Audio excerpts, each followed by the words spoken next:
ভারতের ধর্মীয় ইস্যুতে সহিংসতা বেড়েই চলছে। হিন্দু মুসলিম থেকে শুরু করে নারী শিশুরাও বাদ যাচ্ছে না এই সহিংসতার হাত থেকে। আমাদের সাথে আছি আমি শাহিনা হোসেন। এতক্ষণ শুনছিলেন সংবাদ শিরোনাম, এবারে বিস্তারিত।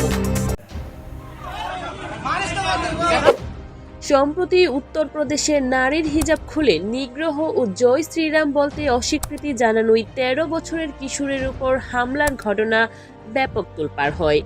এর সঙ্গে বিতর্কিক ওয়াকফ আইন নিয়ে পশ্চিমবঙ্গের মুর্শিদাবাদ সহ বিভিন্ন স্থানে হিন্দু মুসলিম সম্প্রদায়ের মধ্যে বিক্ষিপ্তভাবে দাঙ্গা চলছে। আর এর জেরে দেশটির রাজনৈতিক অঙ্গনেও উত্তাপ বাড়ছে।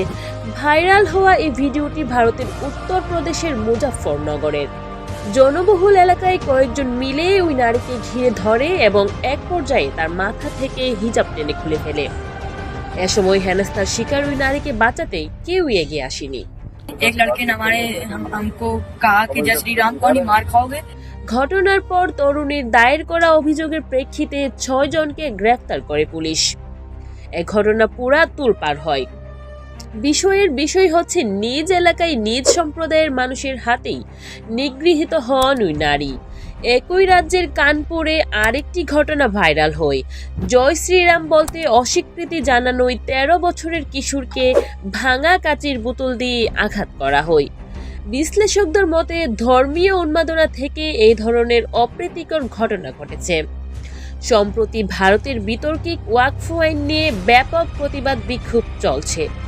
মোদী সরকারের সংশোধিত এ আইন মুসলিম সম্প্রদায়ের জন্য ক্ষতিকর, এমনটাই দাবি করছেন বিক্ষুব্ধরা। আর এই আইনকে ঘিরে শুধু বিক্ষোভই নয়, বিভিন্ন স্থানে ছড়িয়ে পড়ছে দাঙ্গা। এর মধ্যে সবচেয়ে বেশি অশান্ত পশ্চিমবঙ্গের মুর্শিদাবাদ। সেখানে হামলা হয় হিন্দুদের ওপর। কয়েকশো মানুষ বাড়িঘর ছেড়েছে। নতুন করে কমপক্ষে ৩০টিরও বেশি মামলা দায়ের হয়েছে থানায়। এর জোরে বিভাজনের রাজনীতি স্পষ্ট।